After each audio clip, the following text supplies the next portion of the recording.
Everyone. మనం ఒక చిన్న వాక్యాన్ని చదువుకొని మనం ధ్యానించుకుందాము. హబక్కూకు గ్రంథము 1వ అధ్యాయంలో హబక్కూకు ప్రవక్త ఈ విధంగా మాట్లాడుతూ ఉన్నారనమాట దేవునితో. ఏమని మాట్లాడుతున్నారు అంటే 1వ అధ్యాయము 2వ వచనాన్ని నేను చదువుతున్నాను. యెహోవా, నేను మొరపెట్టినను నీవెన్నాళ్ళు ఆలకింపకుందువు, బలాత్కారము జరుగుచున్నదని నేను నీకు మొరపెట్టినను నీవు రక్షింపకై ఉన్నావు. ఈ యొక్క మాటలు ఎవరు మాట్లాడుతున్నారంటే హబక్కూకు ప్రవక్త మాట్లాడుతూ ఉన్నారనమాట. ఈయన దేవుణ్ణి క్వశ్చన్ చేస్తూ ఉన్నారు, కంప్లైంట్ చేస్తూ ఉన్నారు. ప్రభా, నువ్వెన్నాళ్ళు ఆలకింపకున్నావు, నువ్వెన్నాళ్ళు చెవియొగ్గకున్నావు ప్రభా అని చెప్పి దేవుణ్ణి క్వశ్చన్ చేస్తూ కంప్లైంట్ చేస్తూ ఉన్నారు. మన లైఫ్లో కూడా చాలా సార్లు క్వశ్చన్స్ వస్తాయి, మనకు కూడా కంప్లైంట్స్ వస్తాయి దేవుని మీద. మనము ప్రార్థిస్తున్నాము, ప్రతిరోజు ప్రార్థిస్తున్నాం, వాక్యం చదువుకుంటున్నాం, దేవుని యందు భయభక్తులు కలుగుతున్నాం, మందిరానికి వెళ్తున్నాం, అన్ని చేస్తున్నప్పటికీ కొన్నిసార్లు మనకు కూడా కొన్ని క్వశ్చన్స్ వస్తూ ఉంటాయి, కొన్ని డౌట్స్ వస్తూ ఉంటాయి, కొన్ని కంప్లైంట్స్ వస్తూ ఉంటాయి. దేవుని దగ్గర పోయి మాట్లాడుతూ ఉంటాం కదా, ఈ విధంగా ప్రభా ఎన్నాళ్ళు నాయన, ఎన్ని రోజులు భరించాలి, ఎన్ని రోజులు సహించాలి, ఎన్ని రోజులు ఈ యొక్క పరిస్థితులు నా లైఫ్లో ఉంటాయి అని చెప్పి దేవుణ్ణి క్వశ్చన్ చేస్తూ ఉంటాం. ఇక్కడ ఈ యొక్క ప్రవక్త కూడా అలానే అడుగుతూ ఉన్నారనమాట. ఆ యొక్క బ్యాక్గ్రౌండ్లో మనం చూసుకున్నట్టయితే యూదా ప్రజల గురించి మాట్లాడుతూ ఉన్నారు, అడుగుతూ ఉన్నారు, దేవునితో మాట్లాడుతూ ఉన్నారనమాట. అప్పుడు 2వ అధ్యాయంలో మనం చూస్తాము, అన్నీ నేను చెప్పట్లేదు కానీ ఒక వచనం మాత్రం చెప్తున్నాను.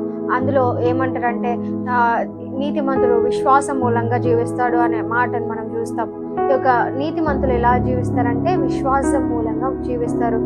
దేవుడు మాట్లాడుతూ వస్తాడు 2వ అధ్యాయంలో హబక్కూకు ప్రవక్తతో మాట్లాడుతూ వచ్చినప్పుడు. ఆ యొక్క 3rd చాప్టర్లో మనం చూసుకున్నప్పుడు ఈ యొక్క ప్రవక్త ఎలా తయారవుతాడంటే కదిలింపబడిన విశ్వాసంలో ఎంతో స్థిరంగా మనము ఆయన మాటలు పలుకుతూ ఉండడం చూస్తాము, అబ్జర్వ్ చేస్తాము. ఆ యొక్క 3వ అధ్యాయము చూసుకుందాము. 17వ వచనంలో మనం చూసుకున్నట్టయితే, అంజురపు చెట్లు పూయకుండినను, ద్రాక్ష చెట్లు ఫలింపకపోయినను, ఒలివ చెట్లు కాపు లేకుండినను, చేనులోని పైరు పంటకు రాకపోయినను, గొర్రెలు దొడ్డిలో లేకపోయినను, సాలలో పశువులు లేకపోయినను, నేను యెహోవా యందు ఆనందించుతాను.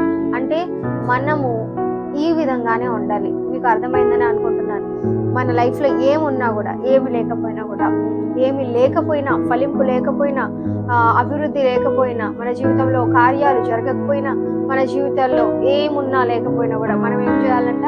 యెహోవా యందు ఆనందించే వాళ్ళంగా ఉండాలి. అలానే నా రక్షణ కర్త అయిన నా దేవుని యందు నేను సంతోషించాలి. మన సంతోషం ఎక్కడుంది? మన దేవునిలోనే ఉంది, మన యేసయ్యలోనే మన సంతోషం ఉంది. మనుషుల్లో కాదు, కానీ మనుషులు కాదు, బయట తిరగడంలో లేదు సంతృప్తి, మనం తినే ఫుడ్లో లేదు, ఎక్కడ మన వస్త్రాల్లో లేదు, కానీ ఎక్కడుందంటే దేవుని అందే ఉంది సంతోషము. మన రక్షణకర్త అయిన దేవుడు, ఆయన మనల్ని రక్షణనిచ్చి కొనసాగింపజేస్తున్న దేవుడు, ఆయనలోనే ఈ యొక్క సంతోషం ఉంది. అలానే మనం చూసుకున్నట్టయితే ప్రభువు యెహోవాయే నాకు బలము, మనకు బలం ఇచ్చేవాడు కూడా ఆయనే. ఆయన మన కాళ్ళను ఎలా చేస్తాడంటే లేడి కాళ్ళ వలె చేయనని విశ్వాసంతో మళ్ళీ ఇక్కడ పలుకుతా ఉన్నాడు ప్రవక్త అయిన హబక్కూకు. ఏమని పలుకుతున్నారు? ఆయన నా కాళ్ళను లేడి కాళ్ళ వలె, అంటే ఉత్సాహంగా, సంతోషంగా గంతులు వేసే స్థితి నాకు కలుగుతుంది అని ఒక నిరీక్షణతో మాట్లాడడం మనం ఇక్కడ చూస్తూ ఉన్నాం అనమాట.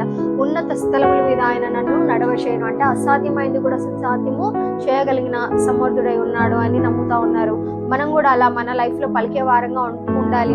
హబక్కూకు ప్రవక్తను మనం చూసుకున్నట్టయితే మొదట్లో క్వశ్చన్స్, కంప్లైంట్స్ ఉన్నప్పుడు, అంటే దేవునితోనే మాట్లాడుతున్నారు, మరి ఫ్రెండ్స్తో వాళ్ళతో వీళ్ళతో కాదు, కానీ తనకున్నటువంటి క్వశ్చన్స్, డౌట్స్ అన్ని కూడా దేవుని దగ్గర పెట్టినప్పుడు ఆయన జవాబిచ్చేవాడుగా ఉన్నాడు. ఆయన దగ్గర విచారించినప్పుడు ఆయన మాట్లాడేవాడుగా ఉంటున్నాడు. ఆయన విశ్వాసం ఇచ్చి నిలబెట్టేవాడుగా ఉంటున్నాడు, బలపరిచేవాడుగా ఉన్నాడు.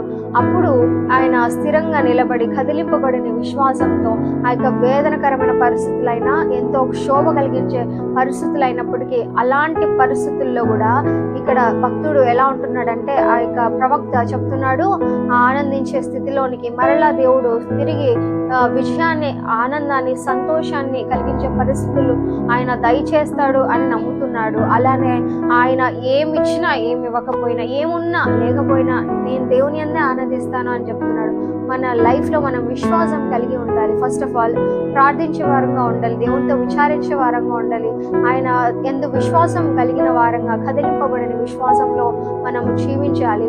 అలానే ఆయన ఏం ఇచ్చినా ఇవ్వకపోయినా మనము ఆనందించే వారంగా, సంతోషంగా ఉండాలి. అలానే ఆయన వైపు చూస్తూ మనము విశ్వాసంతో, అలానే గొప్ప నమ్మకంతో మనము దేవుణ్ణి అడిగే వారంగా, ప్రవచించే వారంగా, స్తుతించే వారంగా, ప్రార్థించే వారంగా మనం ఉన్నప్పుడు దేవుడు మన జీవితాలను కూడా ఆశీర్వదించేవాడుగా ఉంటున్నాడు. దేవుడు తన వాక్యమును దీవించి ఆశీర్వదించేదాకా చిన్న ప్రార్థన చేసుకుని ఈ యొక్క వాక్యాన్ని బట్టి దేవుని స్తుతిద్దాం.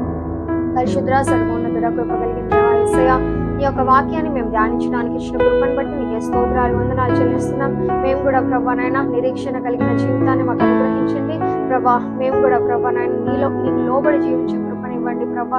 ఎల్లప్పుడూ నీతో సహవాసం కలిగి నాయన అన్ని సమయాల్లో కూడా నీ దగ్గర విచారణ చేస్తూ ప్రభా నిరీక్షణ కలిగి నాయన మా జీవితాల్లో ఆనందించే వారంగా నిన్ను చూసుకొని మా బలము, మా రక్షణ అయినటువంటి నిన్ను కలిగి ఉన్నందుకు మేము సంతోషించే వారంగా ఉండడానికి మాకు అలాంటి సంతృప్తికరమైన జీవితం మాకు అనుగ్రహించమని యేసుక్రీస్తు నామములో ప్రార్థించి వేడుకొని పొంది ఉన్నాం పరమ తండ్రి.